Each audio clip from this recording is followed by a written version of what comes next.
you're an adult dancer and your pirouettes feel inconsistent, scary, or like they're about to disappear the moment you think about them, I want you to hear this first. You are not bad at turns, and it is definitely not too late. Most adult dancers struggle with pirouettes, not because they lack strength or talent, but because they were never taught how turns actually work, especially in an adult body. So today I'm going to show you why pirouettes feel harder as an adult, what the movement was originally designed to do, and how to rebuild your turns so they can feel calm, controlled, and repeatable. And as we go, I want you to tell me in the comments, what frustrates you right now?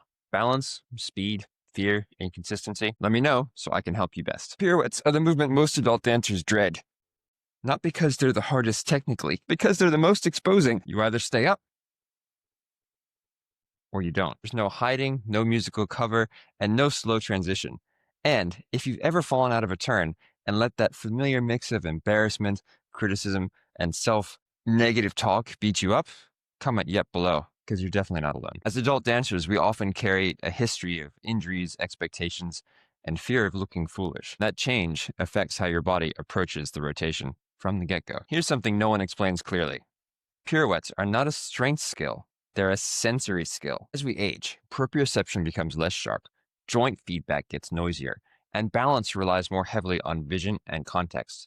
And if you're hypermobile, that feedback becomes even less clear. So your nervous system responds by freezing up, rushing through the preparations, over-controlling the process, which actually makes your turns worse. So if you've ever thought, I know what to do, but my body won't do it, comment, this is me, because that's a nervous system issue, not a motivation issue. Before we talk about fixing pirouettes, it helps to understand what a pirouette was originally meant to be. The history of the pirouette. Because the turn you see today is not the turn that was originally developed in ballet. In French, pirouette means a quick spin or a whirl, especially a ballet turn on one foot like what we're doing here today. But it's also used figuratively for a clever evasion or sudden turn of events, something that you're not expecting. Early pirouettes weren't just about how many rotations you could do. They were about control, placement, elegance, a showing of command of balance, but also adding some excitement and unexpected element to your movement. That being said, in early court ballets and classical works, a single pirouette was often enough. Sometimes even half a turn was considered virtuosic because the dancer had to arrive, sustain, finish with intention. Turn was more of a punctuation mark to other movements than it was the actual main event. But as with all things, ballet evolved, and in the 19th and 20th centuries, pirouettes became a display of athleticism, and multiple rotations entered the vocabulary. Speed increased, and expectations shifted. But those multiple pirouettes we see today were built on years of slow, controlled, single turns, not rushed ones, not forced ones, and not fear-driven ones. Which brings us to adult dancers. How can we help you guys to improve your turns? Many adults judge themselves based on the modern, high-speed version of a pirouette, without having built the historical foundation the movement was designed to be. It's like trying to perform a fireworks display without first lighting the candle. Historically, a pirouette was a test of balance, a test of alignment, a test of calm under rotation. And that actually suits the adult body perfectly, because adults are not behind. They're simply skipping the steps that they were never taught. And when we return pirouettes to their original purpose, balance first and rotation second, turns stop feeling chaotic and start feeling possible. So when I say pirouettes aren't a strength skill and they're not about spinning harder, this isn't a modern take. It's actually a return to the root of the movement. It's actually about clarity, timing, and control. Speed is optional. Balance is not. And if ballet had Instagram in the 1800s, no one would be counting rotations. They'd be watching how you arrived and how you finished. Most adult dancers train pirouettes like this. Full turn, wobble, and fall. Try again. Wobble, fall. Try again. Get frustrated and then reinforce the pattern of failure over progress. It's like trying to lift your leg higher without first understanding the alignment and the control. And let's be honest, guys, you can't spin on what you can't stand on, because hope is not a training strategy. So let's build the alignment for a pirouette from the ground up. We first of all have to think about our standing foot. Balance on that foot on releve is the most important element here. You've probably heard me talk about the golden triangle of the foot, or the tripod of the foot, the big toe, little toe, and heel. Well, when we go up on releve, that shifts and has to move over towards our inside of our foot, so we're not rolling out to the side like this. I often see dancers, adult dancers, who struggle to get that mobility in their big toe, which if you go to my mobility workout, you'll be able to jump in and learn how to improve that so that you can get the highest releve possible for the strongest turn. Once you've established your balance on your standing leg, then it's the position that our other leg is in that will influence our turn the most. 3 muscle groups are important here, guys. The hamstring, which is going to bend our knee, the hip flexor, which is going to lift our knee, and the deep rotators and glutes, which are going to support and hold that in good alignment. Here's the visual you all need. If I just use my hamstrings, my knee bends across like this. If I just use my hip flexor, my leg goes up this way.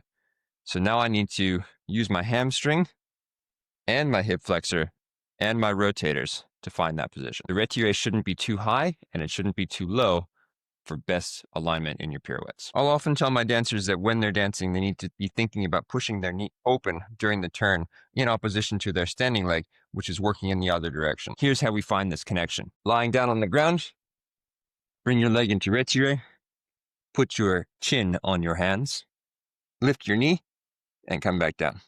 Lift your knee, come back down. As you lift your knee, make sure that you're not rotating away from that. You're trying to keep your pelvis pressed into the floor. Lift the knee and come back down. Doing this helps you to understand the connection in the rotators and the glute. It's going to help to support you during the pirouette. As we move our way up the body, our upper torso has to be in line with our hips. I always like to think shoulders on top of hips, hips on top of leg, which means that everything from shoulder to hip to knee should be in line through our pirouettes. The incorrect pattern here doesn't even develop in a pirouette practice. It develops in our first plie combination at the bar. If you're doing your plies and your body is dropping forward like this, and especially in grand plie like this, you can guarantee your pirouettes will probably look something like this. Train the plie straight up and down by finding a mirror, watching yourself, and ensuring that your body doesn't drop forward at the base of the plie. This is all about ensuring that your pelvis doesn't shift forward and back so that your axis stays the same, your ribs maintain their balance on top of your hips, and your balance will then stay accurate through the whole turn. As you can see, it's a multi-chain movement, finding our best balance and position for a pirouette, which is why just saying, use your abs, doesn't fix your pirouettes. It's all about the alignment that we create from our foot up through our standing leg, into our retiré, and the way that we stack our spine on top of that. Alignment creates balance, and balance allows rotation, not the other way around. Here's how I wish adult dancers would train their turns. Number 1, start with balance before rotation. Like we just talked about, go to a bar, rise up on releve, take your balance in retiré, take a photo or a video of yourself while you're doing this, and then as soon as you are feeling strong, bring your arm to first as quickly as you can, and then try to find that balance. If anything shifts, put your hand back on the bar, go again. Reframe using the bar to give you that balance point, but always try to bring your hand back to first rapidly. Going slowly and tentatively, taking that hand off the bar, it's not going to benefit you in the long run. If you can't stand calmly, either on flat or on releve, without your nervous system freaking out, it won't allow you rotation either. So breathe, calm yourself, feel multi-directional pull through your body, and your balance will start to work. Just a quick tip about that multi-directional pull. If you're often being told to pull up, pull up, pull up, pull up, pull up, pull up, eventually we lose our connection to the ground. And if you're always being told to ground yourself, and you're grounding and you're grounding, you're grounding, eventually we lose that lift at the end of the turn. So what we really want to be doing is taking energy from both directions, pulling up and down at the same time so that that center point is engaged and strong. Think lift from the top, drill down into the floor, and then our center point is perfectly ready to turn. Step number 2, slow turns win. We want to be working on engaging our control in the turn first before pushing for multiples. So here's how we build this. Start in a 4th position. Our arms are going to come one arm into first or one arm into second or 3rd position, depending on how you've been taught. You're going to open your arm out to the side slightly. We're not whipping the arm around. We're not losing control. We're connecting our shoulder and our elbow to our hip and our knee so that as I open my arm, the line from here to here is the same as the line from here to here. As I do that, I'm not rising up to the front leg. I'm going to go around my axis My arm opens, and I connect my other arm together into first. We then have to use the fundamentals of spotting to stop, land, and control.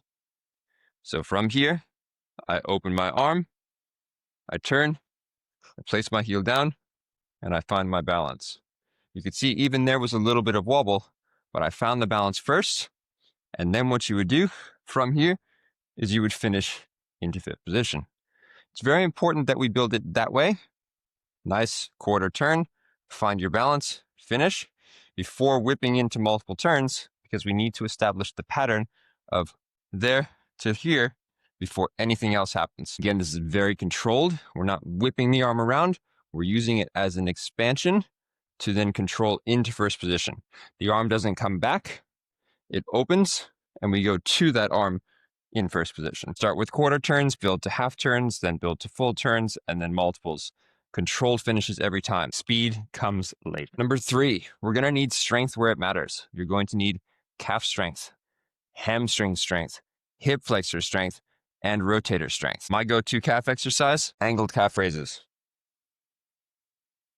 Start with 25 on 2 feet and build to being able to do 25 on 1 foot. Stronger hamstrings are going to come from this exercise, Nordic hamstring curls. Now you can either do this with one of these benches or you can grab a friend to help you.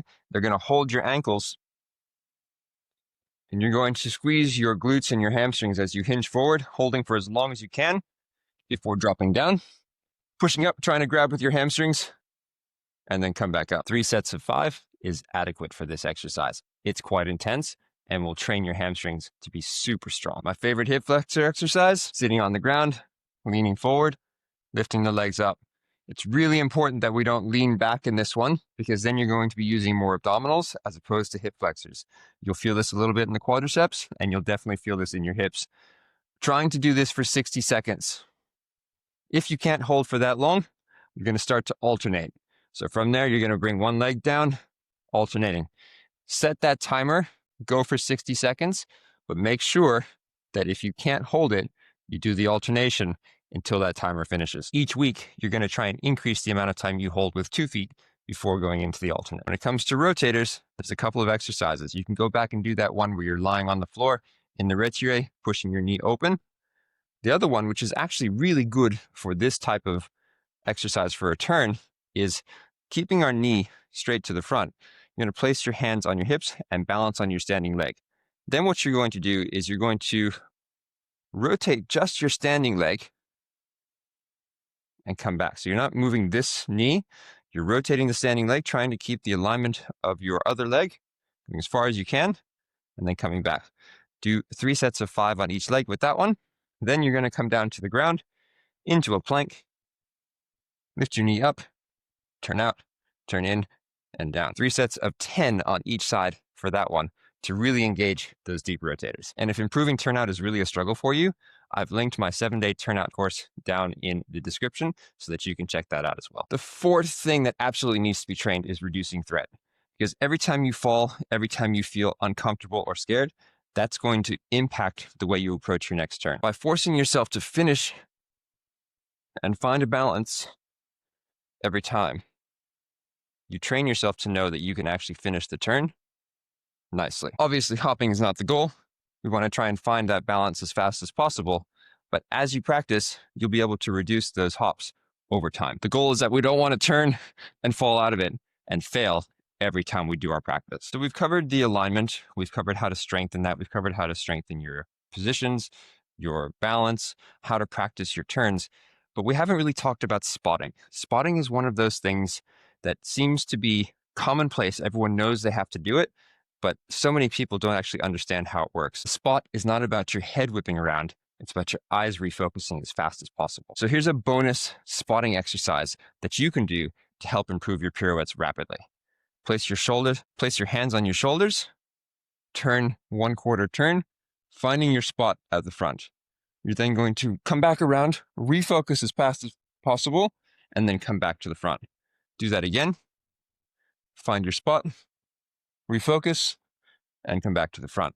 Training yourself to refocus your eyes every time you come back around. This is especially important for hypermobile dancers who struggle with proprioception, because your visual field is going to be very heavily relied upon for finding your balance. If your focus is slow and you're not able to find your repoint every time you come around, you'll get dizzier and dizzier, your proprioception fails, and that's why you're falling out of your turns. Over time, we build this exercise up to get much faster, always working on returning to that same focus every time. Do 20 repetitions turning in one direction and 20 turning in the other to start mastering your spot today. I want to leave you guys with this. If you're an adult dancer and you're struggling with pirouettes, nothing is wrong with you. Your body just needs clearer information, better coordination, and patience. Pirouettes aren't something you force. They're something you earn. And like everything in ballet, they come from learning to practice for many years.